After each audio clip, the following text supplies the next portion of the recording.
guys, assalamualaikum. Kembali lagi di channel Cintai Negeri bersama saya Sela Alifadila.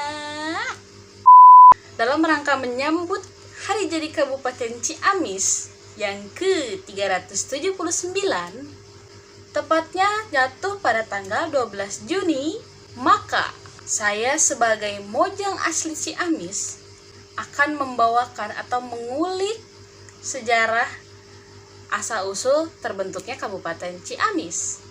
Ternyata nama Ciamis itu bukan berasal dari kata manis, melainkan dari kata amis.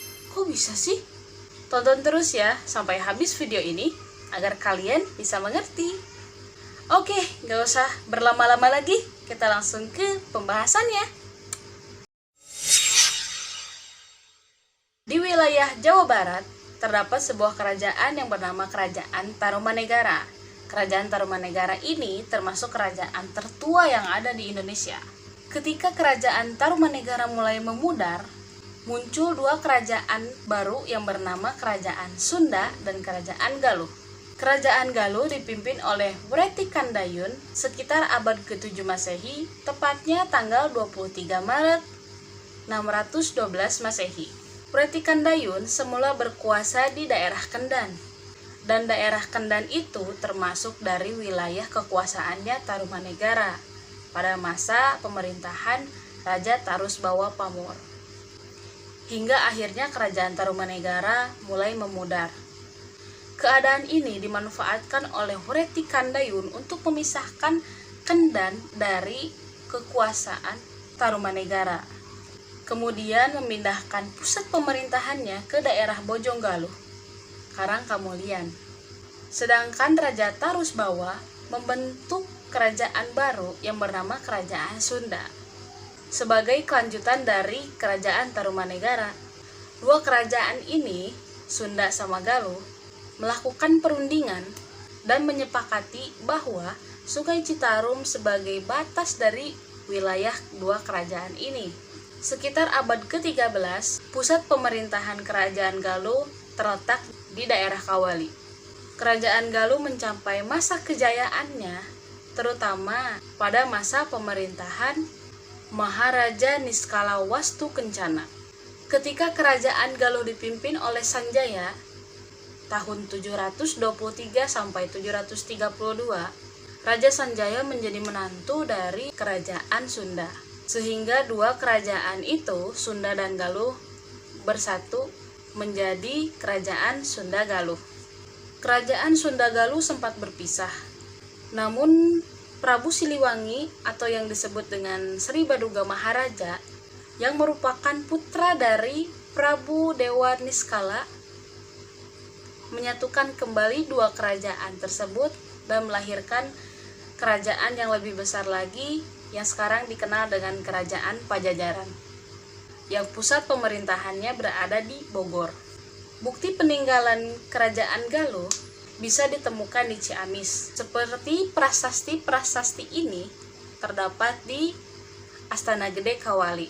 Dan ada juga peninggalan yang berada di situs Ciungwanara Karangkamulian. Nah, itu sekilas sejarah singkat terbentuknya Kerajaan Galuh. Siapa di sini yang mengira nama Ciamis itu berasal dari kata manis? Saya juga dulu mikirnya kayak begitu. Ternyata bukan, guys. Nama Ciamis itu awalnya berupa olok-olok atau cemoohan dari kolonial Belanda, karena daerah Ciancang yang sekarang menjadi Kabupaten Ciamis ini dulu merupakan tempat peperangan yang menimbulkan bau amis. Peperangan besar yang terjadi di daerah Ciancang itu, diantaranya Perang Bubat. Ada yang pernah dengar Perang Bubat? Yaitu saat Kerajaan Galuh melawan Kerajaan Mataram. Dan yang kedua, perang saat melawan Kompeni. Akibat dari dua peperangan besar itu, Ciancang lebih dikenal dengan Ciamis bahkan sampai sekarang.